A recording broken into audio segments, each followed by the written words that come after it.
सत है स्टूडेंट अज असी अगला टॉपिक करना है ओवरहेड वाला।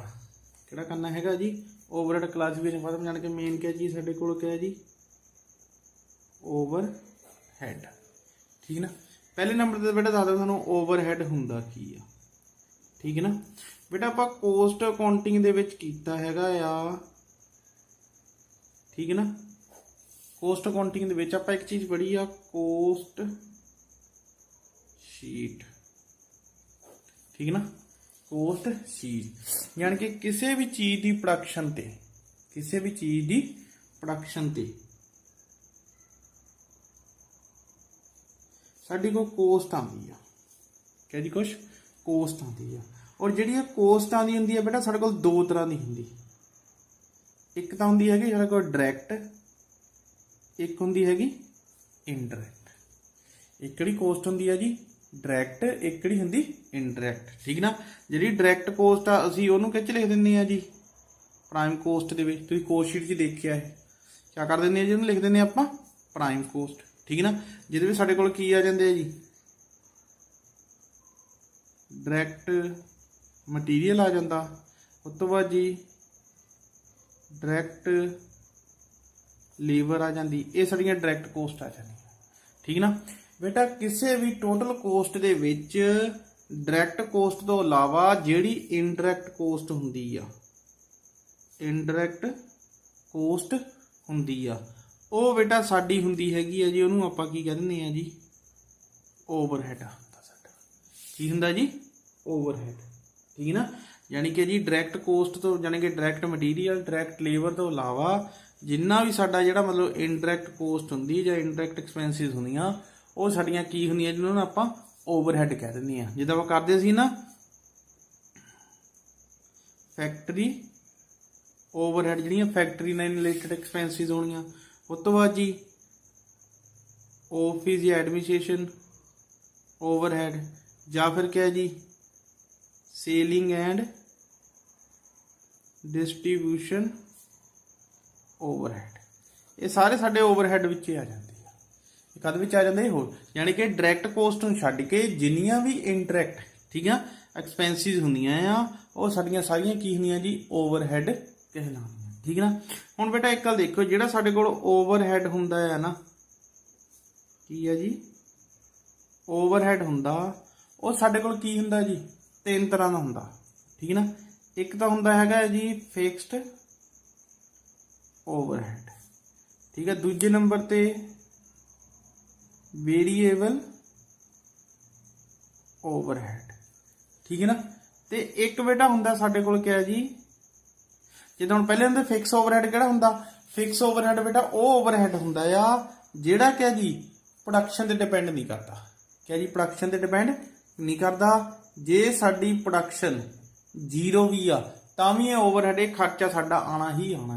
जिद्दां फिक्स एक्सपेंसिस जिहड़ी हुंदियां ना ये वो हुंदा जी ये किहड़ा हुंदा जी फिक्स ओवरहेड हुंदा आ कि चाहे साडी कोई प्रोडक्शन कुछ भी जिद्दां प्रोडक्शन वधनी आ जां घटनी आ ओहदा ओवरहेड ते मतलब कि कोई फर्क नहीं पैना वो साडा उन्ना खर्चा आना ही आना है। दूजे नंबर ते वेरीएबल ओवरहेड वो हुंदा है जिहड़ा बेटा किते डिपेंड करदा जी साडी प्रोडक्शन ते डिपेंड करता है।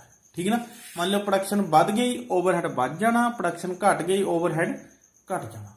ठीक है ना यानी कि जिहड़ा क्या जी यूनिट खर्चा हुंदा किते डिपेंड करदा जी साडे ते प्रोडक्शन ते डिपेंड करदा। इन्हां दोनों तो इलावा बेटा एक साडे कोल हुंदा हैगा आ सैमी वेरीएबल ओवरहेड। किहड़ा हुंदा जी सैमी वेरीएबल ओवरहेड ये बेटा कुछ पार्ट इहदा जिहड़ा हुंदा आ ठीक है ना कि सम पार्ट इहदा की हुंदा जी फिक्स्ड हुंदा आ ते कुछ पार्ट की हुंदा जी वेरीएबल। ठीक है ना उहनूं आपां सैमी वेरीएबल ओवरहेड कह दिंदे आ यानी कि जिहदे विच कुछ पार्ट की हुंदा जी फिक्स्ड हुंदा आ ते कुछ पार्ट की हुंदा जी वेरीएबल हुंदा आ वो साडा हुंदा हैगा सैमी वेरीएबल ओवरहेड। ठीक है ना और इहदे विच बेटा हुण असीं जिहड़ा सानूं है ना कि की है जी कि मतलब सानूं उहने ओवरहेड दे दित्ता आ असीं उहदे विच यही पता करना है फिक्स्ड किहड़ा आ ठीक है ना ते किहड़ा जी वेरीएबल। ठीक है ना पहले मैं तुहानूं एक एग्जांपल लैना उस तो बाद फिर तुहानूं बेटा दस दिंदा मैं इहदे नाल जिहड़े क्वेश्चन आ किहड़े हैगे आ। ठीक है ना देखो बेटा जिद्दां साडे कोल की है जी ਜਿੱਦਾਂ ਬੇਟਾ ਸਾਡੇ ਕੋਲ ਆ ਇੱਕ ਐਗਜ਼ਾਮਪਲ ਆ, ਠੀਕ ਨਾ, ਕਿ ਟੋਟਲ ਕੋਸਟ ਆਫ 5000 ਯੂਨਿਟ ਦੀ ਕਿੰਨੀ ਹੈ ਜੀ 13000 ਆ, ਤੇ ਟੋਟਲ ਕੋਸਟ ਆਫ 4000 ਯੂਨਿਟ ਦੀ ਕਿੰਨੀ ਹੈ ਜੀ 11000 ਆ, ਠੀਕ ਨਾ। ਚਾਹੇ ਇਹਨੂੰ ਆਪਾਂ ਓਵਰਹੈਡ ਕਹਿ ਲੈਂਦੇ ਆ, ਠੀਕ ਨਾ, ਤੇ ਚਾਹੇ ਚਾਹੇ ਟੋਟਲ ਕੋਸਟ ਕਹਿ ਲੈਂਦੇ ਆਪਾਂ। ਹੁਣ ਅਸੀਂ ਇਹਦੇ ਵਿੱਚ ਇਹ ਪਤਾ ਕਰਨਾ ਆ ਕਿ ਸਾਡਾ ਫਿਕਸਡ ਓਵਰਹੈਡ ਜਾਂ ਫਿਕਸ ਕੋਸਟ ਕਿੰਨੀ ਆ ਤੇ ਵੇਰੀਏਬਲ ਕੋਸਟ ਕਿੰਨੀ ਆ ਜੀ। ਫਿਕਸ ਕੋਸਟ ਕਿੰਨੀ ਆ, ਵੇਰੀਏਬਲ ਕੋਸਟ ਕਿੰਨੀ ਆ, ਠੀਕ ਹੈ ਨਾ। ਤੇ ਬਾਕੀ ਪਰ ਯੂਨਿਟ ਜੋ ਵੀ ਕੱਢਣਾ ਉਹ ਵੀ ਕੱਢ ਸਕਦੇ ਆ, ਠੀਕ ਹੈ ਨਾ। ਇਹਦੇ ਬੇਟਾ ਸਾਡੇ ਕੋਲ ਦੋ ਮੈਥਡ ਆ, ਠੀਕ ਹੈ। ਪਹਿਲਾ ਤਾਂ ਮੈਥਡ ਹੈਗਾ ਆ ਹਾਈ ਐਂਡ लो पॉइंट मैथड, यानी कि हाई मतलब कितना सब तो ज़्यादा प्रोडक्शन कितनी 5000 आ किन्नी जी 4। ये बेटा देख लो की करना है, एक होंदा हाई ते दूजा होंदा है बेटा साडे कोल होंदा है इक्वेशन मैथड। वो किहड़ा होंदा जी एक तरह की इक्वेशन मैथड कहते हैं, ठीक है ना। जिहदा बेटा पहला मैथड देखो की आ, आंसर दोनों इको ही आना है। पहले मैथड की है साडे कोल देखो, पहले उत्ते आपां लेना जी high and low point method. बेटा इहदे विच असीं की करना, साडे कोल जिहड़ी मतलब हाईएस्ट पॉइंट आ 5000 यूनिट आ, ये लिखांगे क्या जी टोटल कोस्ट ऑफ 5000 यूनिट्स कितनी है बेटा 13000, ठीक है। उस तो बाद जी ये चो आपां लैस करनी की करनी है जी टोटल कोस्ट ऑफ जेड़ा मतलब लोएस्ट है कितनी है जी लो पॉइंट है कहते 4000 यूनिट्स कितनी है बेटा 11000। आ यूनिटा घटा देनिया कोस्ट विचों कोस्ट जेड़ा बेटा 1000 यूनिट आया तो इधर कितना गया 13000 चो 11000 कढ़िया कितना है जी 2000, कितना आ गया जी 2000। ये बेटा जेड़ा आया आ ये हैगा साडा क्या जी टोटल वेरीएबल कोस्ट आ गया, क्या जी टोटल वेरीएबल कोस्ट कितना जी 1000 यूनिट। फिर असीं की कर देना है जी वेरीएबल कोस्ट पर यूनिट कितना बेटा 1000 यूनिट की 2000 तो एक दी कितनी होगी 2000 बटा 1000, इनू जी कट दो कितना आ गया जी 2 रुपीज़ आ गया, ठीक है ना। ये साडे कोल की आ गया जी वेरीएबल कोस्ट पर यूनिट कितना जी 2 आ गया। हुण बेटा आप फिक्स कोस्ट करनी है, की करनी है जी फिक्सड कोस्ट। इन्हां विच कोई एक केस लै सकते हो, चाहे 5000 वाला चाहे 4 वाला। पहले तो देख लो किद्दां निकलना। पहले नंबर ते बेटा टोटल कोस्ट बराबर हुंदी हैगी है जी फिक्स कोस्ट, ठीक है जी, plus units into variable cost per unit into क्या जी वेरिएबल कोस्ट पर यूनिट। चाहे बेटा हम आप 5000 वाला ले लिया चाहे जो मर्जी केस लै, जो हम मान लो फॉर एग्जाम्पल मैं 4000 वाला ले लिया, ये 4000 की टोटल कोस्ट कितनी सी जी 11000। फिक्स कोस्ट कितनी आ सानू पता नहीं हैगी, ठीक है जी। यूनिट्स कितनी आ 4000, वेरिएबल कोस्ट पर यूनिट कितनी है जी 2 आ, ठीक है। बाकी सोल्व कर दो जी कितना है जी 11000, फिक्स कोस्ट इनू किया जी कितना है जी 8000 और फिक्स कोस्ट कितनी आ जानी है जी 11000 माइनस 8000। तो बेटा जी साढ़े को फिक्स कोस्ट आ गई वो कितनी आ गई जी 3000। फिक्स कोस्ट कितनी आ गई जी 3000 आ जानी साढ़े को क्या है जी हाँ भाई, ठीक ना।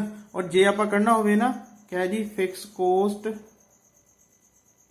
पर यूनिट, ठीक ना, एट नॉर्मल पॉइंट प्रोडक्शन। कुछ नहीं बेटा 3000 डिवाइड तुसीं वो करना जो नॉर्मल पॉइंट होगा, दस्या होना थानू कि नॉर्मल पॉइंट से इन्नियां यूनिटां की प्रोडक्शन आ, ठीक ना। मान लो जिद्दां भी मान लेना नॉर्मल पॉइंट से कितनी जी 5000 यूनिट है साढ़े को, तो बेटा तुसीं 5000 नाल डिवाइड करके इहनूं कट देना कितना जी 0.6, ठीक है ना। दस्या होगा कि नॉर्मल कंडीशन दे विच साडीआं कितनियां प्रोडक्शन। ये सीगा बेटा लोएस्ट क्या है जी sorry highest and lowest point का, ठीक है ना। यानी कि जिहड़ा भी होया तुसीं इहदे विच मैथड ला देना, ठीक है ना। जिद्दां साडे कोल क्वेश्चन आ माड़े मैं दस भी दिंदा आ देखो जी जिद्दां साडे कोल आह वाला क्वेश्चन है बेटा, हुण साडे कोल देखो पहले, ठीक है ना, पहले क्वेश्चन में की आ वो सानू उन्हें कैपेसिटी दी 80% ते 100% ते आ, लेबर आवर 400 की कोस्ट कितनी है जी 2600 ਤੇ 500 ਦੀ ਕਿੰਨੀ ਹੈ ਜੀ 2750। ਆ ਸਾਡਾ ਹਾਈਐਸਟ ਆ ਗਿਆ ਜੀ, ਲੋਐਸਟ ਉਹੀ ਆ ਜੀ। ਤੁਸੀਂ ਇੱਥੇ ਜਿੱਥੇ ਉਹਦੀ ਯੂਨਿਟਾਂ ਸੀਗੀਆਂ ਇੱਥੇ ਆਵਰ ਆ 50 500 ਦੇ ਵਿੱਚੋਂ 400 ਘਟਾ ਦੇਣੇ, 2750 ਦੇ ਵਿੱਚ 2600 ਘਟਾ ਦੇਣੇ, ਬਾਕੀ ਉਹੀ ਕੋਸਟ ਪਰ ਜਿਹੜੇ ਤੇ ਫਿਕਸ ਕੋਸਟ ਬਾਅਦ ਚੋਂ ਕੱਢ ਲੈਣੇ ਤੁਸੀਂ। ਜਿੱਦਾਂ ਆ ਬੜੇ ਸਾਨੂੰ ਹੁਣ ਜਨਵਰੀ ਦੇ ਦਿੱਤਾ 2000 ਆਵਰ ਦਾ 2200 ਇੰਨੇ ਸਾਰਿਆਂ ਨੂੰ ਦਿੱਤਾ ਨਾ ਖਰਚਾ। ਇਹਦੇ ਸਭ ਤੋਂ ਦੇਖੋ ਹਾਈਐਸਟ ਕਿੰਨੇ ਆ ਜੀ, ਹਾਈਐਸਟ ਆਵਰ ਹੈਗੇ 2000 ਨਹੀਂ 2200, ਕਿੰਨੇ ਆ ਜੀ 2200। 2200 ਦੀ ਕੋਸਟ ਕਿੰਨੀ ਆ 320। ਲੋਐਸਟ ਕਿੰਨੇ ਆ, ਲੋਐਸਟ ਹੈਗੇ ਸਾਡੇ ਕੋਲ ਇਹ 1700। 1700 ਦੀ ਕੋਸਟ ਕਿੰਨੀ ਆ ਜੀ 270। ਤਾਂ ਬੇਟਾ ਉਸ ਹਿਸਾਬ ਨਾਲ ਫਿਰ ਤੁਸੀਂ ਇਹਨੂੰ ਕੱਟ ਆਉਣਾ ਹੈ, ਠੀਕ ਨਾ। ਇਦਾਂ ਹੀ ਆਹ ਬੜਾ ਹੈ ਸਾਡੇ ਕੋਲ, ਠੀਕ ਨਾ। Firm X manufacture surgical goods normal production ਉਹਦੀ ਕਿੰਨੀ ਹੈ ਜੀ 2600 ਯੂਨਿਟ ਪਰ ਮੰਥ ਦੀ। ਟੋਟਲ ਕੋਸਟ ਉਹਦੀ ਕਿੰਨੀ ਆਈ ਆ 3200। ਇਹ ਫੁੱਲ ਕਪੈਸਿਟੀ ਯੂਜ਼ ਤੇ 3400 ਯੂਨਿਟਾਂ ਬਣਾਦੀ ਪਰ ਮੰਥ ਦੇ ਵਿੱਚ ਟੋਟਲ ਕੋਸਟ ਕਿੰਨੀ ਆ 78। ਉਹੀ ਬੇਟਾ ਕੱਢ ਦੇਣਾ। ਜਦੋਂ ਮੈਂ ਪੁੱਛਿਆ ਨਾ ਉਹਨੇ ਕਹਿੰਦਾ ਐਵਰੇਜ ਫਿਕਸ ਕੋਸਟ ਅੰਡਰ ਦੀ ਨੋਰਮਲ ਆਪਰੇਟਿੰਗ ਕੰਡੀਸ਼ਨ, ਦੱਸਿਆ ਨਾ ਮੈਂ ਤੈਨੂੰ ਪਹਿਲਾਂ ਦੱਸਿਆ ਨੋਰਮਲ ਦੱਸਿਆ ਨੋਰਮਲ ਪ੍ਰੋਡਕਸ਼ਨ ਕਿੰਨੀ ਹੈ ਜੀ 2600 ਆ। ਜਿਹੜੀ ਫਿਕਸ ਕੋਸਟ ਆਣੀ ਆ ਤੁਸੀਂ ਉਹਨੂੰ 2600 ਨਾਲ ਕੀ ਕਰਨਾ ਹੈਗਾ ਜੀ ਡਿਵਾਈਡ ਕਰਨਾ, ਠੀਕ ਨਾ। ਇਹ ਸੀਗਾ ਬੇਟਾ ਸਾਡਾ ਮਤਲਬ ਫਿਕਸ ਕੋਸਟ ਤੇ ਨੋਰਮਲ ਕੋਸਟ ਤੁਸੀਂ ਕਿਸ ਤਰ੍ਹਾਂ ਕੱਢਣੀ ਆ। ਇਸੇ ਤਰ੍ਹਾਂ ਬੇਟਾ ਸਾਡੇ ਕੋਲ ਆਹ ਹੈ ਅੱਗੇ ਜਿਹੜੇ ਆਹ ਵਾਲੇ ਕੁਐਸਚਨ ਆ ਇਹਨਾਂ ਵਿੱਚ ਵੀ ਇਹੀ ਆ। ਬਸਟਡ ਓਵਰਹੈਡ ਦਿੱਤਾ ਹੈ 3000 ਦੀ ਇੰਨੀ ਆ, 7000 ਦੀ ਇੰਨੀ ਆ, 11000 ਦੀ ਇੰਨੀ ਆ, ਠੀਕ ਨਾ। ਤੁਸੀਂ ਪਹਿਲਾਂ ਕਿਹੜਾ ਲੈ ਲੈਣਾ ਹਾਈਐਸਟ ਲੈ ਲੈਣਾ। 11000 ਦੀ ਕਿੰਨੀ ਹੈ 26000 ਹੈ ਜੀ। ਲੋਐਸਟ ਕਿੰਨਾ 3000 ਦੀ ਕੋਸਟ ਕਿੰਨੀ ਇੰਨੀ ਹੈ ਜੀ। ਉਹਨੂੰ ਕੱਢ ਕੇ ਬਾਕੀ ਉਹਨੂੰ ਕੀ ਕਰ ਦੇਣਾ ਆਪਾਂ ਜੀ ਸੋਲਵ ਕਰ ਦੇਣਾ ਹੈ, ਠੀਕ ਨਾ। ਹੁਣ ਬੇਟਾ ਜਿਹੜਾ ਆਹ ਵਾਲਾ ਕੁਐਸਚਨ ਆ ਇਹਦੇ ਵਿੱਚ ਵੀ ਇੱਦਾਂ ਕਰਨਾ, ਠੀਕ ਨਾ। ਦੇਖੋ ਸਾਨੂੰ ਡਾਇਰੈਕਟ ਮਟੀਰੀਅਲ ਦਿੱਤੇ ਹੋ ਆ, ਠੀਕ ਨਾ। ਡਾਇਰੈਕਟ ਹੁੰਦੇ ਆ ਉਹ ਬੇਟਾ ਹਮੇਸ਼ਾ ਵੇਰੀਏਬਲ ਹੀ ਹੁੰਦੇ ਆ, ਉਹ ਯੂਨਿਟ ਦੇ ਹਿਸਾਬ ਨਾਲ ਲੱਗਦੇ, ਇਹਨਾਂ ਵਿੱਚ ਕੋਈ ਰੋਲਾ ਨਹੀਂ ਹੁੰਦਾ, ਠੀਕ ਨਾ। ਜਿਹੜਾ ਸਾਨੂੰ ਟੋਟਲ ਫੈਕਟਰੀ ਓਵਰਹੈਡ ਦਿੱਤਾ ਆ ਇਹ ਸਾਡਾ ਸੈਮੀ ਵੇਰੀਏਬਲ ਆ, ਲਿਖੇ ਨਾ ਵੇਰੀਏਬਲ ਐਂਡ ਫਿਕਸਡ। ਕਿਹੜਾ ਜੀ ਵੇਰੀਏਬਲ ਐਂਡ ਫਿਕਸਡ। ਇਹਦੇ ਵਿੱਚ ਸਾਨੂੰ ਕੱਢਣਾ ਪੈਣਾ ਆ ਕਿ ਕਿੰਨਾ ਸਾਡਾ ਫਿਕਸਡ ਵਾ ਕਿੰਨਾ ਸਾਡਾ ਵੇਰੀਏਬਲ ਆ। ਉਹ ਤੁਸੀਂ ਬੇਟਾ ਯੂਨਿਟਾਂ ਦੇ ਹਿਸਾਬ ਨਾਲ ਲੈਣਾ, ਠੀਕ ਨਾ। ਜਿੱਦਾਂ ਹੁਣ ਸਾਡੇ ਕੋਲ ਕਿਹਾ ਜੀ ਹਾਈਐਸਟ ਯੂਨਿਟਾਂ ਕਿੰਨੀਆਂ ਆ 3600। 3600 ਦੀ ਕੀਮਤ ਕਿੰਨੀ ਹੈ 40800। ਲੈਸ ਲੋਐਸਟ ਕਿੰਨਾ ਹੈ 2400। ਯੂਨਿਟਾਂ ਘਟਾ ਦੇਣੀਆਂ 3600 ਚੋਂ 2400 ਤੇ ਇਹਦੇ ਵਿੱਚੋਂ ਜੀ ਆਹ ਵਾਲਾ ਘਟਾ ਦੇਣਾ, ਠੀਕ ਨਾ। ਉਸ ਹਿਸਾਬ ਨਾਲ ਦੇਖ ਲੈਣਾ ਕਿੰਨਾ ਤੁਹਾਡਾ ਫਿਕਸਡ ਆ ਤੇ ਕਿੰਨਾ ਤੁਹਾਡਾ ਵੇਰੀਏਬਲ ਆ। ਬੇਟਾ ਸਮਝ ਲੱਗ ਗਿਆ ਨਾ। ਇਹ ਬਾਤ ਤੁਸੀਂ ਕਰਕੇ ਦੇਖ ਲੈਣਾ, ਠੀਕ ਨਾ। ਜਦੋਂ ਤੁਹਾਡੇ ਕੋਲ ਜਿੱਦਾਂ ਹੁਣ ਇਹਨਾਂ ਵਿੱਚ ਤਾਂ ਸਿੱਧਾ ਵੇਰੀਏਬਲ ਪਰ ਯੂਨਿਟ ਇੱਕੋ ਜਾਣਾ। ਔਰ ਬੇਟਾ ਇਹਦੇ ਵਿੱਚ ਇਹ ਵੀ ਆ ਤੁਸੀਂ ਇਹਨਾਂ ਵਿੱਚ ਕੋਈ ਵੀ ਦੋ ਲੈ ਸਕਦੇ ਹੋ, ਜ਼ਰੂਰੀ ਨਹੀਂ ਇੰਨੇ ਆਨਸਰ ਆਣਾ। ਜੇ ਤੁਸੀਂ 3600 ਨਾਲ 2800 ਲੈਂਦੇ ਤਾਂ ਵੀ ਉਹੀ ਆਨਸਰ ਆਣਾ, ਜੇ ਤੁਸੀਂ 2800 ਨਾਲ 2400 ਲੈਂਦੇ ਤਾਂ ਵੀ ਆਨਸਰ ਇੱਕੋ ਹੀ ਆਣਾ ਆ, ਠੀਕ ਨਾ। ਯਾਨੀ ਕਿ ਇੱਕ ਤੁਸੀਂ ਕੋਈ ਮਤਲਬ ਹਾਈ ਵਾਲੇ ਲੈ ਲੈਣਾ, ਇੱਕ ਲੈ ਲੈਣਾ ਜੀ ਲੋ ਪੁਆਇੰਟ ਵਾਲਾ ਲੈ ਲੈਣਾ, ਠੀਕ ਨਾ। ਔਰ ਉਸ ਤੋਂ ਬਾਅਦ ਬੇਟਾ ਜਦੋਂ ਸਾਡੇ ਕੋਲ ਇੱਥੇ ਇਹਦੇ ਹੁਣ ਜਿੱਦਾਂ ਆਹ 2400 ਦੇ ਹਿਸਾਬ ਨਾਲ ਇਹਦੀ ਮਟੀਰੀਅਲ ਦੀ ਪਰ ਯੂਨਿਟ ਆ ਜਾਣੀ 2, ਹਰੇਕ ਜਗ੍ਹਾ 2 ਆ। ਦੇਖੋ ਇਹਦੇ ਵਿੱਚ ਕਿੰਨਾ ਜਾਣੀ ਹਰੇਕ ਜਗ੍ਹਾ ਸਾਡੇ ਕੋਲ ਉਹੀ ਕਰਕੇ ਦੇਖ ਲਓ ਕਿੰਨੀ ਆ ਜਾਣੀ ਹੈਗੀ ਸਾਡੇ ਕੋਲ, ਠੀਕ ਨਾ। ਤੇ ਇਹਦੇ ਵਿੱਚ ਵੀ ਫਿਕਸ ਤੇ ਵੇਰੀਏਬਲ ਆ ਜਾਣੀ। ਤੁਸੀਂ ਬੇਟਾ ਕੀ ਕਰਨਾ ਫਿਰ 4000 ਯੂਨਿਟ ਦਾ ਟੋਟਲ ਕੋਸਟ ਸ਼ੀਟ ਬਣਾ ਦੇਣੀ।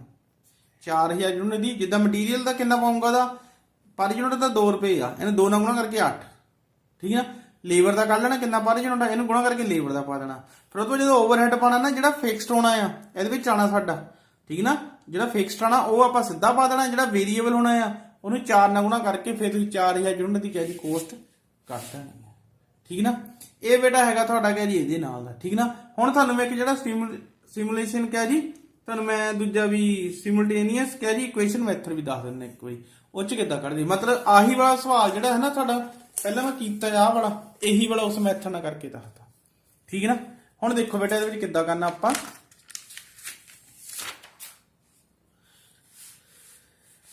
ਆਹ ਦੇਖੋ ਬੇਟਾ ਇਹਦੇ ਵਿੱਚ ਅਸੀਂ ਕੀ ਕਰਨਾ, ਜਿੱਦਾਂ ਆਪਾਂ ਪਹਿਲਾਂ ਮੰਨਿਆ ਸੀਗਾ ਕਿ 5000 ਯੂਨਿਟ ਦੀ ਟੋਟਲ ਕੋਸਟ ਕਿੰਨੀ ਹੈ ਜੀ 13000।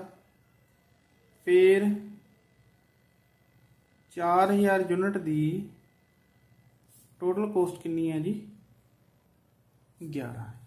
ਕਿੰਨੀ ਹੈ ਜੀ 11000, ਠੀਕ ਹੈ ਨਾ। ਹੁਣ ਬੇਟਾ ਅਸੀਂ ਇਹਦੇ ਵਿੱਚ ਇਕੁਏਸ਼ਨ ਮੈਥਡ ਲਾਣਾ। ਇਕੁਏਸ਼ਨ ਮੈਥਡ ਵਿੱਚ ਕੀ ਕਰਨਾ, ਪਹਿਲਾਂ ਅਸੀਂ ਮੰਨ ਲੈਣਾ ਲੈਟ ਟੋਟਲ ਫਿਕਸ ਕੋਸਟ ਕਿੰਨੀ ਜੀ x, ਠੀਕ ਹੈ। ਉਸ ਤੋਂ ਬਾਅਦ ਜੀ light total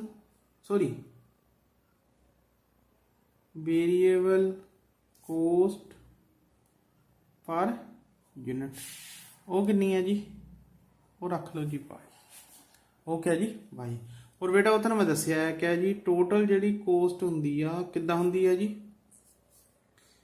fix cost plus units into variable cost per unit की होंगी है जी वेरिएबल कोस्ट पर यूनिट ठीक है ना हुण किस तरह करनी है देख लो बेटा पहला आप ले लेना 5000 यूनिट ठीक है ना टोटल कोस्ट हो साढ़े को फिक्स कोस्ट कितनी है जी ठीक है ना क्या जी इन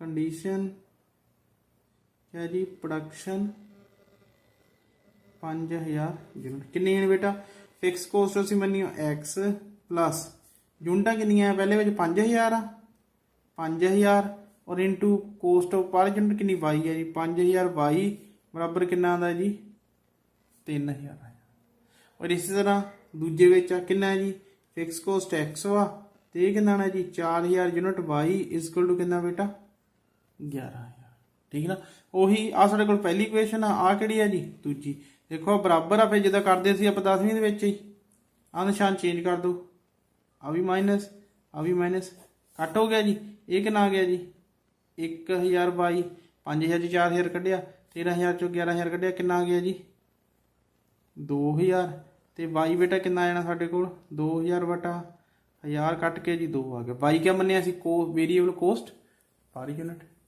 ठीक है और इस तरह जी हुण आप वाई वेरीएबल कोस्ट आ गए फिक्स किदा आनी है ना किसी एक इक्वेशन में वैल्यू भर दो किदा जी एक्स प्लस 5000 गुणा वाई कितना है जी 2 इजकल टू कितना है जी 13000 एक्स प्लस 10000 कितना है जी 13000 और एक्स कितना आना है जी 13000 माइनस 10000 कितना है जी 3000 ठीक है वही है जी एक्स की सीगा साडे कोल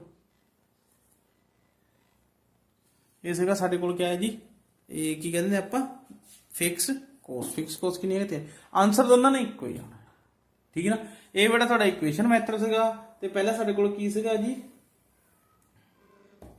पहला साडे कोल सीगा जी हाई ते लो पॉइंट मैथड ठीक है ना ये बेटा तुम ये वाले सवाल कर लेने जो साढ़े पहले 5 वा ठीक है ना उन्होंने मेरे पता कर लेना तुम फिक्स कोस्ट कितना करनी तो वेरीएबल कोस्ट कितना करनी ठीक है बेटा वो तो अगे देखो बेटा हम थोड़े को हाँ जी बेटा हम अगे है साढ़े को ओवरहेड क्लासिफिकेशन क्या जी ओवरहेड क्लासिफिकेशन क्लासिफिकेशन के बेटा सानू पता ही आ कि जेडे मतलब साडे ओवरहेड आ वो अलग अलग किहड़े टाइप के होंगे ठीक है ना कि मतलब जेडे ओवरहेड आ तुहानू मैं पहले दस्सिया सीगा कि मतलब क्या जी फॉर एग्जाम्पल जो ओवरहेड आ उन्होंने क्लासिफिकेशन जानी कि अलग अलग तरह की आती है जिदा क्या जी साडे कोल फैक्टरी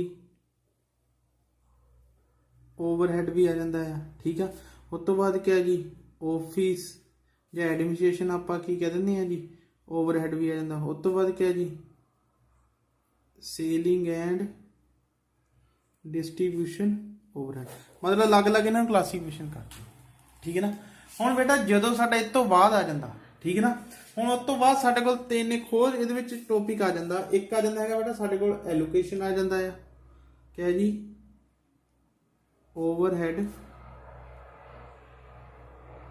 एलोकेशन ठीक है दूजे नंबर पर आ जाता है एलोकेशन तो बाद है जी अपॉर्चमेंट आ जाता है अपॉर्चमेंट तीजे नंबर ते री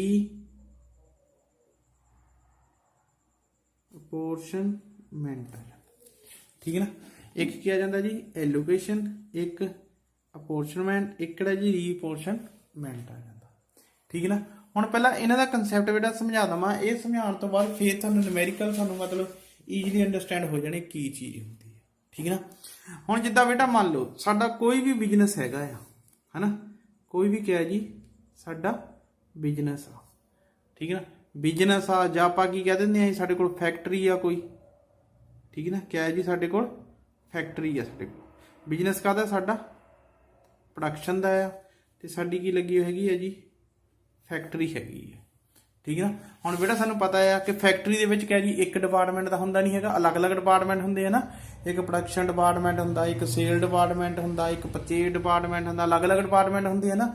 ਮੰਨ ਲਓ ਮੈਂ ਕਹਿੰਦਾ ਜਿਹੜੀ ਮੇਰੇ ਕੋਲ ਫੈਕਟਰੀ ਹੈ ਨਾ, ਉਹਦੇ ਵਿੱਚ ਮੇਰੇ ਕੋਲ ਕਿੰਨੀ ਹੈ ਜੀ, ਇੱਕ ਡਿਪਾਰਟਮੈਂਟ ਹੈਗਾ P1, ਇੱਕ P2 ਆ, ਠੀਕ ਹੈ, ਇੱਕ ਕਿਆ ਹੈ ਜੀ P3, ਇੱਕ ਕਿਹੜਾ ਹੈ ਜੀ P3, ਠੀਕ ਹੈ ਨਾ।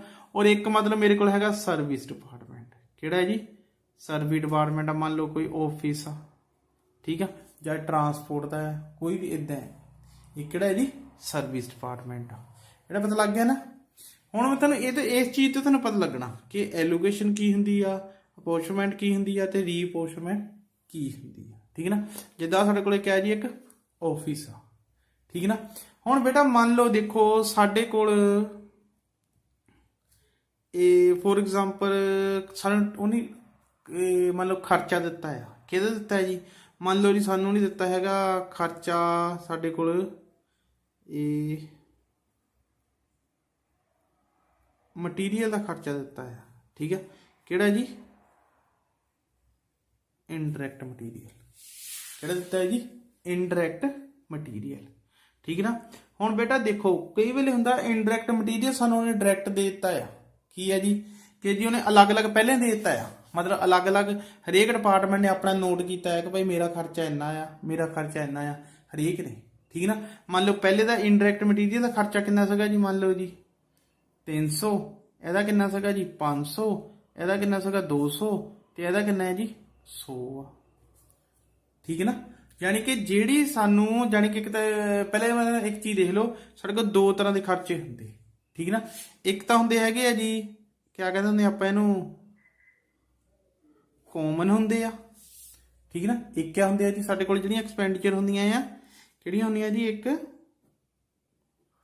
ਐਕਸਪੈਂਡੀਚਰ ਹੁੰਦੀਆਂ ਹੈਗੀਆਂ ਆ ਕਾਮਨ ਹੁੰਦੀਆਂ ਜੀ, ਠੀਕ ਨਾ।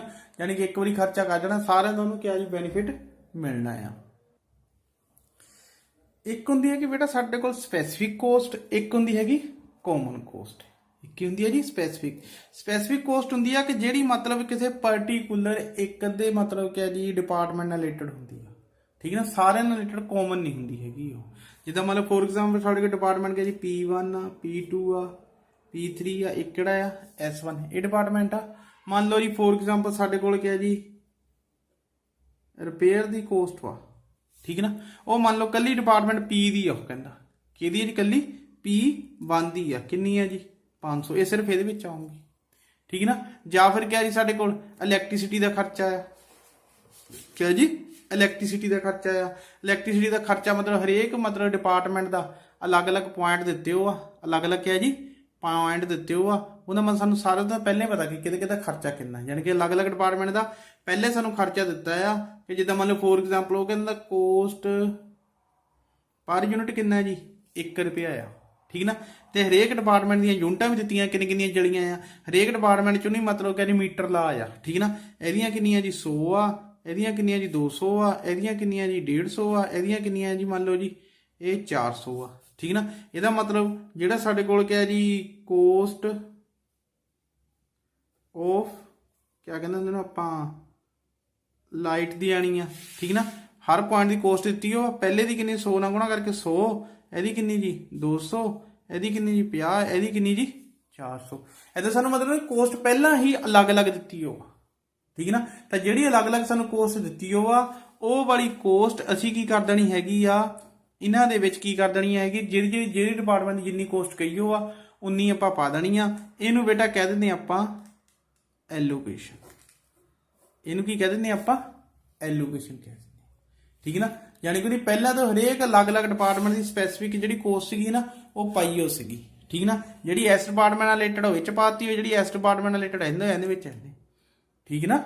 ਮਤਲਬ ਕਿਹਾ ਜੀ ਜੋ ਵੀ ਮਤਲਬ ਜਿਹੜੀ ਹੁਣ ਜਿੱਦਾਂ ਮਤਲਬ ਇਹਦਾ ਸਾਡਾ ਇਸ ਡਿਪਾਰਟਮੈਂਟ ਕਿਹੜਾ ਜੀ ਆਫਿਸ ਆ, ਠੀਕ ਨਾ, ਕਿਹਾ ਜੀ ਆਫਿਸ ਆ। ਮਤਲਬ ਕਲਰਕ ਦਾ ਖਰਚਾ ਕਿੱਥੇ ਪਿਆ ਹੋਣਾ ਆਫਿਸ ਕਰਕੇ, ਉਹ ਕਹਿੰਦਾ ਕਲਰਕ ਤਾਂ ਆਫਿਸ 'ਚ ਹੁੰਦਾ, ਪ੍ਰੋਡਕਸ਼ਨ ਡਿਪਾਰਟਮੈਂਟ ਥੋੜੀ ਕਲਰਕ ਹੁੰਦੇ ਆ, ਠੀਕ ਨਾ। ਜਿਹੜਾ ਫਰਨੀਚਰ ਹੁੰਦਾ ਆ ਉਹ ਕਿੱਥੇ ਹੁੰਦਾ ਆਫਿਸ 'ਚ ਹੁੰਦਾ ਆ। ਕੁਝ ਖਰਚੇ ਸਾਡੇ ਜਿਹੜੇ ਪਾਰਟੀਕੂਲਰ ਮਤਲਬ ਕਿ ਜੀ ਡਿਪਾਰਟਮੈਂਟ ਨਾਲ ਰਿਲੇਟਡ ਹੁੰਦੀ ਹੈ। ਇਹ ਹੁੰਦਾ ਐਲੋਕੇਸ਼ਨ, ਮਤਲਬ ਜਿਹਦੀ ਕੋਸਟ ਜਿੰਨੀ ਹੈਗੀ ਆ ਉਹਨੂੰ ਕਹ ਜੀ ਆਪਾਂ ਉਨੀ ਐਲੋਕੇਟ ਕਰ ਦੇਣੀ ਆ, ਠੀਕ ਨਾ। ਹੁਣ ਬੇਟਾ ਅੱਗੇ ਆਪਾਂ ਦੂਜਾ ਪੁਆਇੰਟ ਸੀਗਾ ਸਾਡੇ ਕੋਲ ਕਿਹਾ ਜੀ ਅਪੋਰਚਮੈਂਟ, ਕਿਹੜਾ ਸੀਗਾ ਜੀ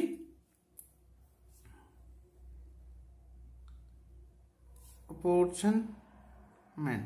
ठीक है, अपॉर्चनमेंट देख लो बेटा की मान लो जी P1 P2 P3 ते S1 मतलब ये किहड़ा साडे कोल जी ऑफिस है। ठीक है, की है जी ऑफिस। हुण बेटा सानू कुछ खर्चे इदां दे दित्ते होने आ जिहड़े कल्ले कल्ले डिपार्टमेंट दे नहीं दित्ते होने, उन्हें सानू टोटल कोस्ट दे देनी आ।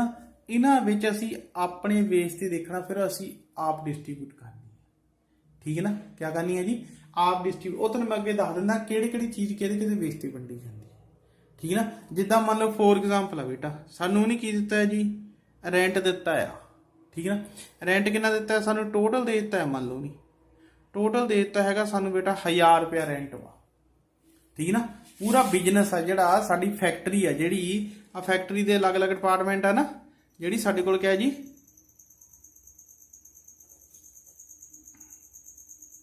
फैक्ट्री आ। फैक्ट्री दे विच साडे कोल 4 डिपार्टमेंट है, किहड़ा जी P1 P2 P3 ते S1 मतलब आ साडे कोल क्या जी प्रोडक्शन डिपार्टमेंट आ। ठीक है ना, आ क्या जी ऑफिस डिपार्टमेंट आ। ठीक है ना, मान लो सानू रेंट नहीं पूरे बिजनेस का दे दिता। हुण असीं की करना इन्हां अलग अलग डिपार्टमेंट दे विच करके कॉमन दे दिता ना सानू एक जगह कि 1000 रुपया खर्चा है जी हरेक मतलब पूरे बिजनेस का दे दिता। सानू ये नहीं दस्सिया कि इहदा किन्ना इहदा किन्ना इहदा किन्ना इहदा किन्ना।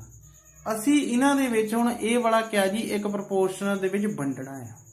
ठीक है ना, हुण जिहड़ा रेंट हुंदा बेटा किराया हुंदा आ ਉਹ ਤਾਂ ਨੈਚੁਰਲੀ ਆ ਕਿ ਜਿਹੜਾ ਸਾਡਾ ਸਪੇਸ ਏਰੀਆ ਹੋਣਾ ਆ ਉਹਦੇ ਅਕੋਰਡਿੰਗ ਟੂ ਵੰਡਿਆ ਹੋਣਾ ਕਿ ਜਿੰਨੀ ਸਪੇਸ ਅਸੀਂ ਲਈਓ ਆ ਉਹਦਾ ਉਨਾ ਰੈਂਟ। ਜਿਹਦੀ ਸਪੇਸ ਜ਼ਿਆਦਾ ਹੋਊਗੀ ਉਹਦਾ ਜ਼ਿਆਦਾ ਰੈਂਟ, ਜਿਹਦੀ ਸਪੇਸ ਘੱਟ ਹੋਊਗੀ ਉਹਦਾ ਕਿਰਾਇਆ ਕਿਆ ਜੀ ਘੱਟ।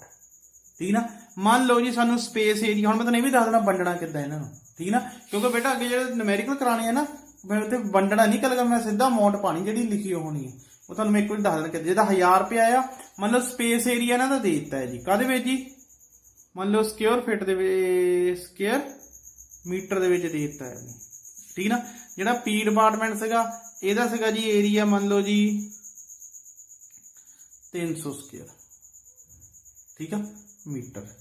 ठीक है, ते जिहड़ा आह सीगा इहदा सीगा जी मान लो जी 100 स्क्वेयर मीटर। ठीक है जी, और जिहड़ा आह सीगा जी इहदा सीगा जी 70 स्क्वेयर मीटर, ਇਹਦਾ ਸੀਗਾ ਜੀ 30 स्क्वेयर मीटर। ठीक है ना, ਇਹ ਵਾਲਾ ਸੀਗਾ ਸਾਡੇ ਕੋਲ ਕਿਹਾ ਜੀ ਮਤਲਬ ਇਹਨਾਂ ਦਾ ਸਕੁਅਰ ਮੀਟਰ ਏਰੀਆ ਹੈ ਜਿਹੜਾ ਇਹਨਾਂ ਦੇ ਮਤਲਬ ਜਿਹਦੇ ਵਿੱਚ ਇਹ ਡਿਪਾਰਟਮੈਂਟ ਚੱਲਦੇ ਪਏ ਆ। ਹੁਣ ਜਿਹੜਾ ਸਾਨੂੰ ਟੋਟਲ ਉਹਨੇ 1000 ਰੁਪਇਆ ਰੈਂਟ ਦੇ ਦਿੱਤਾ ਹਨਾ ਕਿਹਾ ਜੀ ਪੂਰੀ ਫੈਕਟਰੀ ਦਾ, ਜਿਹਦੇ ਵਿੱਚ ਕਿਹਾ ਜੀ 4 ਡਿਪਾਰਟਮੈਂਟ ਆ P1 P2 P3 PS1 ਇਹਨਾਂ ਵਿੱਚ ਆ। ਅਸੀਂ ਇਹਨਾਂ ਵਿੱਚ ਬੇਟਾ ਹੁਣ ਜਿਹੜਾ ਰੈਂਟ ਹੋਣਾ ਨਾ ਉਹ ਇਸ ਏਰੀਏ ਦੇ ਰੇਸ਼ੋ ਵਿੱਚ ਵੰਡ ਦੇਣਾ। किस तरह देखो रेंट कितना है साढ़े को 1000 है ना, कितना है जी 1000। 1000 नूं किद्दां वंडूंगे आ वाले एदे अकॉर्डिंग टू वंडना इस रेशो में कुछ भी नहीं बेटा। 1000 नूं इहदे टोटल नाल डिवाइड करो। पहला 1000 कितना है जी जिद्दां साढ़े कोल 1000 आ गया है ना, इहनूं बेटा असीं डिवाइड किन्ने नाल करना इहदे टोटल नाल। टोटल कितना बनदा 400 470 ते 500। 500 नाल पहला डिवाइड कर लो, 500 नाल डिवाइड किया कितना आ गया बेटा ये आ गया साढ़े कोल 2 है ना। तो बेटा तुसीं जिहड़ा 2 आ गया ना उन्होंने हरेक नाल मल्टीप्लाई करके पाई जाना। 300 नूं 2 नाल गुणा 300 नूं 2 नाल गुणा कीता। P1 का रेंट का खर्चा कितना आना 600, इहदा कितना आना है 200 ते इहदा कितना आना बेटा 140 ते इहदा कितना आना जी 60। ठीक है, इस तरह मतलब कुछ खर्चे जिहड़े हुंदे आ जिहड़े वंडे नहीं हुंदे ਉਹ ਸਾਨੂੰ ਆਪ ਵੰਡਣੇ ਪੈਂਦੇ ਇੱਕ ਪ੍ਰਪੋਰਸ਼ਨ ਦੇ ਵਿੱਚ। ਉਹਨੂੰ ਕਹਿੰਦੇ ਪਾਪਾ ਜਿਹੜਾ ਕਿਆ ਕਹਿੰਦੇ ਨੇ ਅਪੋਰਸ਼ਨਮੈਂਟ। ਮਤਲਬ ਕਿਆ ਜੀ ਕਿ ਜਿਹੜਾ ਮਤਲਬ ਕਾਮਨ ਖਰਚਾ ਆ ਉਹ ਅਲੱਗ-ਅਲੱਗ ਡਿਪਾਰਟਮੈਂਟ ਵਿੱਚ ਕਿਆ ਜੀ ਵੰਡਣਾ। ਠੀਕ ਨਾ, ਅਲੱਗ-ਅਲੱਗ ਡਿਪਾਰਟਮੈਂਟ ਵੰਡਣਾ। ਇਹ ਤੁਹਾਨੂੰ ਬੇਟਾ ਮੈਂ ਦੱਸ ਦਿੰਦਾ ਕਿ ਮਤਲਬ ਕਿਹੜੀ ਚੀਜ਼ ਜ਼ਿਆਦਾਤਰ, ਬਾਕੀ ਤੁਸੀਂ ਆਪ ਵੀ ਲੌਜਿਕ ਲਾ ਲੈਣਾ, ਥੋੜਾ ਚੇਤੇ ਵੀ ਕਰ ਲੈਣਾ ਕਿਹੜੀ ਚੀਜ਼ ਕਿਹਦੇ ਵਿੱਚ ਵੰਡੀ ਜਾਂਦੀ ਆ। ਹੁਣ ਜਿੱਦਾਂ ਬੇਟਾ ਮੰਨ ਲਓ ਸਾਡੇ ਕੋਲ ਕਿਆ ਜੀ ਆਹ ਚੀਜ਼ ਆ, ਕਿਆ ਜੀ ਸਾਡੇ ਕੋਲ ਨਹੀਂ ਡੈਪਰੀਸ਼ੀਏਸ਼ਨ ਦੇ ਦਿੱਤਾ ਆ। ਠੀਕ ਨਾ, क्या दिता है जी डेप्रीशिएशन दी हो। डेप्रीशिएशन कितनी है जी, डेप्रीशिएशन मान लो हैगी है जी 20000 की। जी है डेप्रीशिएशन साडे कोल कितनी है जी 20000 की है ना। हुण जिहड़ी बेटा डेप्रीशिएशन ते जिहड़ी इन्हां विच अलग अलग डिपार्टमेंट में मशीनरी वरती जाती है, जिहड़ी वरती जाती है जी मशीनरी ओहदी कीमत कितनी कितनी है जी। मान लो ओहदी कीमत हैगी है साडे कोल जी P1 दे विच वरती जाती है जिहड़ी मशीनरी ਉਹ हैगी है जी 70000 की। किन्ने दी है जी 70000। और जी इत्थे वरती जाती आ वो हैगी आ P2 दे विच जी 30000 की। ठीक है ना। जी HP3 च वरती जाती है वो हैगी है जी 80,000 की। और जी S1 च वरती जाती है वो हैगी है जी साडे कोल भी मान लो जी वो हैगी साडे कोल मान लो जी 20,000 की। ठीक है ना, ठीक है ना। आ साडे कोल कितना जी 20,000 डेप्रीसीएशन आ, कितनी है जी 20,000। हुण बेटा नैचुरली डेप्रीसीएशन तो मशीनरी ते लगनी, डेप्रीसीएशन कित्थे लगनी है जी जिहड़ी साडे कोल मशीनरी है। हुण जिद्दां मतलब टोटल डेप्रीसीएशन साडे कोल 20,000 आ, असीं इस रेशो च वंडणी आ तो कुछ भी नहीं, इन्हां की कर लेना जी, इन्हां दा टोटल कर लेना। टोटल कितना बन गया इन्हां दा जी 2 लाख। 2 लाख नाल डिवाइड किया कितना आ गया जी 0.1 आ जाना, कितना आना 0.1। ਜਿਹੜਾ ਇਹਦੇ टोटल ਨਾਲ डिवाइड करके आया ਉਹਨੂੰ ਇਹਨਾਂ ਨਾਲ मल्टीप्लाई ਕੀਤਾ, ਜਿੱਦਾਂ 70,000 ਨੂੰ 0.1 ਨਾਲ ਕੀਤਾ, ਇਹਦੀ ਡੈਪਰੀਸ਼ਨ ਪਹਿਲੇ ਡਿਪਾਰਟਮੈਂਟ ਦੀ ਆ ਗਈ 7,000, ਇਹਦੀ ਕਿੰਨੀ ਆ ਗਈ ਜੀ 30,000 ਨੂੰ 0.1 ਨਾਲ ਕੀਤਾ 3,000, ਤੇ ਇਹਦੀ ਕਿੰਨੀ ਆ ਗਈ ਜੀ 8,000, ਤੇ ਇਹਦੀ ਕਿੰਨੀ ਆ ਗਈ 2,000। मतलब बेटा इस रेशो ਦੇ ਵਿੱਚ ਪਾਰਟੀਕੂਲਰ ਅਲੱਗ-ਅਲੱਗ ਚੀਜ਼ ਨੂੰ ਅਲੱਗ-ਅਲੱਗ ਰੇਸ਼ੋ ਦੇ ਵਿੱਚ ਵੰਡ ਦੇਣਾ। ਬਾਕੀ ਮਾੜਾ ਜਿਹਾ ਤੁਹਾਨੂੰ ਮੈਂ ਦੱਸ ਵੀ ਦਿੰਦਾ ਕਿਹੜੀ ਚੀਜ਼ ਕਰ ਚ ਵੰਡ ਹੁੰਦੀ ਆ। ਇਹਨੂੰ ਕਹਿੰਦੇ ਬੇਟਾ ਅਪੋਰਚਨਮੈਂਟ, ਜਾਣੀ ਕਿ ਜਿਹੜਾ ਸਾਨੂੰ ਕਾਮਨ ਖਰਚਾ ਇੱਕ ਜਗ੍ਹਾ ਦੇ ਦੇਣਾ ਆ ਉਹ ਆਪਾਂ ਅਲੱਗ-ਅਲੱਗ ਡਿਪਾਰਟਮੈਂਟ ਦੇ ਵਿੱਚ ਖਰਚਾ ਕਿਆ ਜੀ ਵੰਡ ਦੇਣਾ, ਠੀਕ ਨਾ। ਬਾਕੀ ਦਾ ਬੇਟਾ ਸਿੰਪਲ ਹੁੰਦੇ ਆ। ਇੱਕ ਮਾੜਾ ਜਿਹਾ ਆਹ ਚੀਜ਼ ਦੇਖ ਲਿਓ ਕਿ ਜਿਹੜਾ ਸਾਡੇ ਕੋਲ ਹੈ ਨਾ ਪਾਵਰ ਦਾ ਖਰਚਾ ਹੁੰਦਾ ਆ, ਕਿਆ ਜੀ ਪਾਵਰ ਜਿਹੜੀ ਮਸ਼ੀਨ ਚੱਲਣ ਲਈ ਚੱਲਦੀ ਹੁੰਦੀ ਆ।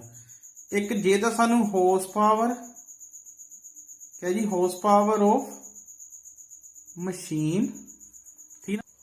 हाँ जी बेटा जिद्दां साडे कोल आ क्या जी कि फैक्ट्री दे विच सानू की है जी फैक्ट्री दे विच डिपार्टमेंट सीगे P1 P2 P3 PS1, ठीक है ना। इन्हां दा सानू पावर दा खर्चा दे दित्ता कितना जी 15,000, ठीक है ना।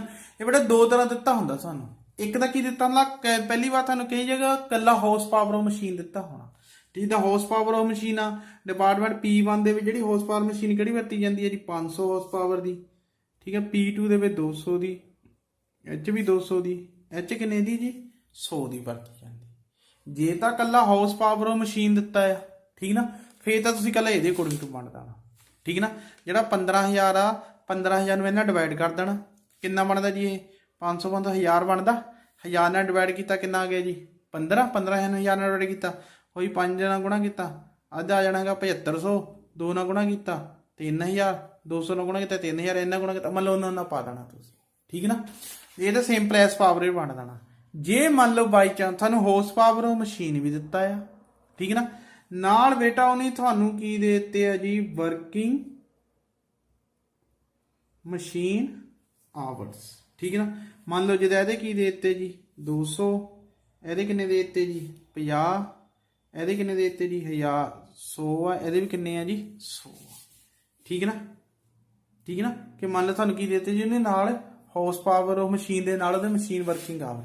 ਹੁਣ ਬੇਟਾ ਜੇ ਮੰਨ ਲਓ ਕੋਈ ਮਸ਼ੀਨ ਹੌਰਸ ਪਾਵਰ ਉਹਦੀ ਘੱਟ ਵਾ, ਠੀਕ ਨਾ, ਪਰ ਚੱਲੀ ਉਹ ਜ਼ਿਆਦਾ ਆ, ਤੇ ਦੂਜੇ ਪਾਸੇ ਇੱਕ ਮਸ਼ੀਨ ਕਿਹਾ ਜੀ ਹੌਰਸ ਪਾਵਰ ਜ਼ਿਆਦਾ ਆ, ਹੌਰਸ ਪਾਵਰ ਉਹਦੀ ਜ਼ਿਆਦਾ ਆ ਪਰ ਵਰਕਿੰਗ ਆਵਰ ਕਿਹਾ ਜੀ ਘੱਟ ਵਾ, ਤਾਂ ਮਸ਼ੀਨ ਨਾਲ ਫਰਕ ਪੈਣਾ ਹੀ ਆ बेटा। ਜਦੋਂ ਵੀ ਤੁਹਾਨੂੰ ਹੌਰਸ ਪਾਵਰ ਮਸ਼ੀਨ ਦੇ ਨਾਲ ਵਰਕਿੰਗ ਮਸ਼ੀਨ ਆਵਰ ਦੇ ਦਿੱਤੇ ਤਾਂ ਫਿਰ ਤੁਸੀਂ ਜਿਹੜੀ ਪਾਵਰ ਸਿਰਫ ਪਾਵਰ ਹੀ ਆ ਬੇਟਾ, ਬਾਕੀ ਨਹੀਂ ਹੋਰ। ਜਿਹੜੀ ਪਾਵਰ ਆ ਨਾ ਤੁਸੀਂ ਕਿਸ ਰੇਸ਼ੋ 'ਚ ਵੰਡਣੀ, ਜਿਹੜਾ ਦੋਨਾਂ ਨੂੰ ਮਲਟੀਪਲਾਈ ਕਰਕੇ ਆਣਾ ਨਾ ਉਸ ਰੇਸ਼ੋ ਵਿੱਚ ਵੰਡਣੀ। ਜਿੱਦਾਂ ਮਤਲਬ ਕਿ ਜੀ ਇੱਥੇ ਇਹਨਾਂ ਦਾ ਮਲਟੀਪਲਾਈ ਕਰਕੇ ਕਿੰਨਾ ਆਣਾ, ਇਹਨੂੰ ਗੁਣਾ ਕੀਤਾ ਕਿੰਨਾ ਆ ਗਿਆ ਜੀ 1 ਲੱਖ, ਇਹਨੂੰ ਗੁਣਾ ਕੀਤਾ 10,000, ਇਹਨੂੰ ਗੁਣਾ ਕੀਤਾ 20,000, ਇਹਨੂੰ ਗੁਣਾ ਕੀਤਾ ਇਹ ਵੀ 20,000, ਉਹ ਟੋਟਲ ਕਿੰਨਾ ਆ ਗਿਆ ਬੇਟਾ ਇਹਦਾ 1,50,000, ਠੀਕ ਨਾ। ਫਿਰ ਜਿਹੜਾ ਆਪਾਂ ਵੰਡਣਾ ਹੈ ਨਾ ਇਹਨੂੰ ਆਪਾਂ ਇਹਨਾਂ ਵਿੱਚ ਨਹੀਂ ਵੰਡਣਾ, ਕਿਹਦੇ ਵਿੱਚ ਪਾਣਾ ਇਸ ਰੇਸ਼ੋ 'ਚ ਵੰਡਣਾ। ਕਿੱਦਾਂ ਜੀ 15,000 ਨੂੰ 1,50,000 ਨਾਲ ਡਿਵਾਈਡ ਕਰ ਦਿਓ, 15,000 ਨੂੰ 1,50,000 ਕਿੰਨਾ ਆ ਗਿਆ ਜੀ 0.1, 0.1 ਨੂੰ 1 ਲੱਖ ਨਾਲ ਮਲਟੀਪਲਾਈ ਕਰੋ ਕਿੰਨਾ ਨਾ ਜੀ 1 ਲੱਖ ਨਾਲ ਮਲਟੀਪਲਾਈ ਕੀਤਾ, ਇਹਦਾ ਬੇਟਾ ਆ ਜਾਣਾ ਕਿੰਨਾ ਜੀ 10,000। ਫਿਰ ਉਹੀ 0.1 ਨੂੰ ਕਿੰਨਾ ਮਲਟੀਪਲਾਈ ਕਰ ਦਿਓ ਜੀ ਇਹਦੇ ਨਾਲ ਮਲਟੀਪਲਾਈ ਕਰ ਦਿਓ ਸਾਡੇ ਕੋਲ, ਠੀਕ ਹੈ ਨਾ। ਤੇ ਇਹਦਾ ਬੇਟਾ ਦੇਖ ਲਓ ਕਿੰਨਾ ਆਉਂਦਾ ਸਾਡੇ ਕੋਲ, ਆਹ 1,50,000 15,000 ਸੀਗਾ, 0.1 ਆਉਂਦਾ ਕਿ 0.1 ਆਉਂਦਾ, ਆਹ ਹੋ ਗਿਆ ਜੀ ਸਾਡੇ ਕੋਲ 3 ਜ਼ੀਰੋਆਂ ਕੱਟ ਗਈਆਂ ਅੰਦਰ, ਹਾਂਜੀ 1.3। ਇਹਦਾ ਕਿੰਨਾ ਆ ਗਿਆ ਜੀ 10,000, ਫਿਰ ਇਹਨਾਂ ਗੁਣਾ ਕੀਤੀ 10,000 ਨੂੰ 0.1 ਨਾਲ 1,000, ਇਹਨੂੰ ਕੀਤੀ ਕਿੰਨਾ ਜੀ 2000, ਇਹਨੂੰ ਕੀਤੀ ਕਿੰਨਾ ਜੀ 2000। ਠੀਕ ਹੈ ਨਾ।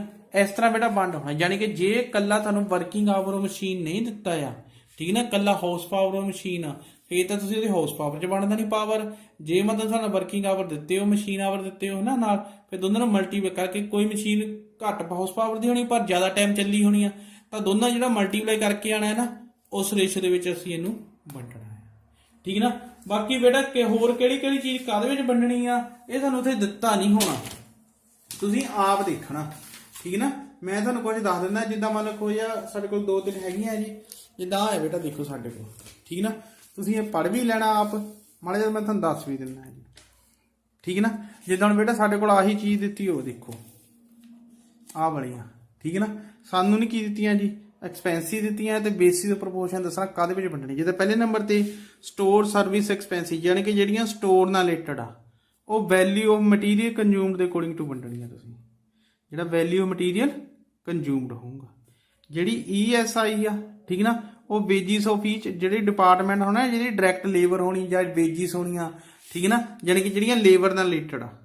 ਠੀਕ ਨਾ। ਇਹਦੇ ਜਿਹੜਾ ਫੈਕਟਰੀ ਦਾ ਰੈਂਟ ਹੋਣਾ, ਉਹ ਫਲੋਰ ਏਰੀਆ, ਸਪੇਸ ਏਰੀਆ ਜਿਹੜਾ ਹੋਣਾ ਉਹਦੇ ਅਕੋਰਡਿੰਗ ਟੂ ਹੋਣਾ ਆ। Municipal rent, rates and taxes, ਉਹ ਵੀ ਫਲੋਰ ਏਰੀਆ ਦੇ according to. Insurance on building and machinery, ਜਿਹੜੀ ਉਹਨਾਂ ਦੀ ਵੈਲਿਊ ਹੋਣੀ, ਬਿਲਡਿੰਗ ਦਾ ਇੰਸ਼ੋਰੈਂਸ ਬਿਲਡਿੰਗ ਦੀ ਵੈਲਿਊ ਦੇ ਅਕੋਰਡਿੰਗ ਟੂ, ਤੇ ਮਸ਼ੀਨਰੀ ਦਾ ਇੰਸ਼ੋਰੈਂਸ ਮਸ਼ੀਨਰੀ ਦੀ ਵੈਲਿਊ ਦੇ according to. Welfare department expenses ਦਾ ਉਹੀ ਆ ਬੇਟਾ, ਇਹ ਕਿੰਨਾ ਰਿਲੇਟਡ ਆ, ਵਰਕਰ ਨਾਲ ਰਿਲੇਟਡ ਆ, ਨੰਬਰ ਆਫ EMPLOYEES ਦੇ ਅਕੋਰਡਿੰਗ ਟੂ। ਠੀਕ ਨਾ। ਅੱਗੇ ਜੀ creche expenses, number of female EMPLOYEES ਆ। ਠੀਕ ਆ। ਸਟੀਮ ਆ, ਪੈਂਸ਼ੀਅਲ ਡਿਮਾਂਡ, ਜਿੰਨੀ ਸਾਡੀ ਡਿਮਾਂਡ ਹੋਊਗੀ। ਇਲੈਕਟ੍ਰੀਸਿਟੀ, ਜਿਹੜੀ ਮਤਲਬ ਇਲੈਕਟ੍ਰਿਕ ਲਾਈਟ ਆ, ਉਹ ਕਿਹੜੀ ਆ, ਜਿਹੜੇ ਮਤਲਬ ਜਿੰਨੀਆਂ ਯੂਨਿਟਾਂ ਹੋਣਗੀਆਂ। ਫਾਇਰ ਇੰਸ਼ੋਰੈਂਸ ਆ, ਉਹੀ ਆ ਜੀ ਕੈਪੀਟਲ ਆਈਟਮ ਲਈ, ਜੇ ਤਾਂ ਮਤਲਬ ਮਸ਼ੀਨਰੀ ਲਈ ਆ ਤਾਂ ਉਹਦੀ ਵੈਲਿਊ ਦੇ ਅਕੋਰਡਿੰਗ ਟੂ ਹੋਊਗੀ। ਜੇ ਸਟੋਰ ਲਈ ਆ ਫਿਰ ਕਿਹਾ ਜੀ ਜਿੰਨੀਆਂ ਸਟੋਕ ਦੇ ਵਿੱਚ ਗੁੱਡਸ ਹੈਗੀਆਂ ਉਹਦੇ ਅਕੋਰਡਿੰਗ ਟੂ ਹੋਊਗੀ। ਠੀਕ ਹੈ ਨਾ। ਕਿ ਮਤਲਬ ਬੇਟਾ ਇਹ ਕੀ ਹੈ, ਸਾਡੇ ਕੋਲ ਅਲੱਗ-ਅਲੱਗ ਚੀਜ਼ਾਂ ਦੇ ਦਿੱਤੇ ਹੋ ਆ, ਤੁਸੀਂ ਉਸ ਹਿਸਾਬ ਨਾਲ ਵੰਡ ਲੈਣਾ ਹੈਗਾ। ਠੀਕ ਹੈ ਨਾ। ਮੰਨ ਲਓ ਮਾੜੀ ਜਿਹੀ ਐਗਜ਼ਾਮਪਲ ਦੇਖ ਵੀ ਲੈਣਾ ਕਿਹੜਾ ਕਿਹੜਾ ਚੀਜ਼ ਦਾ। ਠੀਕ ਹੈ ਨਾ। ਉਸ ਤੋਂ ਬਾਅਦ ਬੇਟਾ ਹੁਣ ਇਹ ਸਾਡਾ ਸੀਗਾ ਅਪੋਰਚਮੈਂਟ। ਇਸੇ ਤਰ੍ਹਾਂ ਅੱਗੇ ਆ ਗਿਆ ਕਿਆ ਜੀ, ਰੀਪੋਰਸ਼ਨਮੈਂਟ।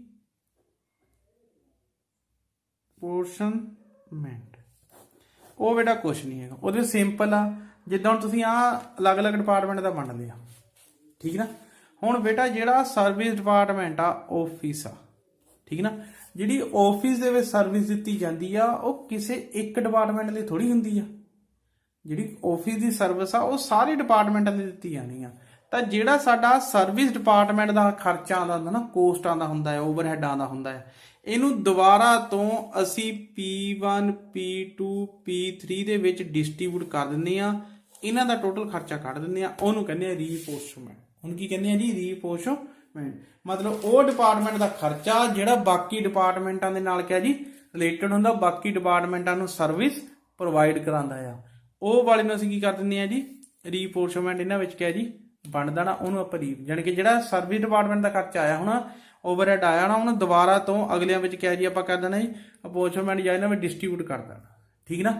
ਹੁਣ ਬੇਟਾ ਮੈਂ ਤੁਹਾਨੂੰ ਦੱਸ ਵੀ ਦਿੱਤਾ ਵੰਡਣਾ ਕਿੱਦਾਂ ਆ ਇਹਨਾਂ ਵਿੱਚ, ਇਹ ਤੁਸੀਂ ਮਾੜਾ ਜਿਹਾ ਦੇਖ ਲਿਓ। ਜੇ ਤੁਹਾਨੂੰ ਨਹੀਂ ਸਮਝ ਲੱਗਾ ਮੈਨੂੰ ਦੱਸ ਦਿਓ, ਤਾਂ ਪਹਿਲਾਂ ਮੈਂ ਇਹ ਦੱਸ ਦੂੰਗਾ, ਫਿਰ ਮੈਂ ਕੱਲ ਨੂੰ ਤੁਹਾਨੂੰ ਡਿਸਟ੍ਰੀਬਿਊਸ਼ਨ ਵਾਲੇ ਅੱਗੇ ਸਵਾਲ ਕਰਾਉਂਗਾ। ਠੀਕ ਨਾ।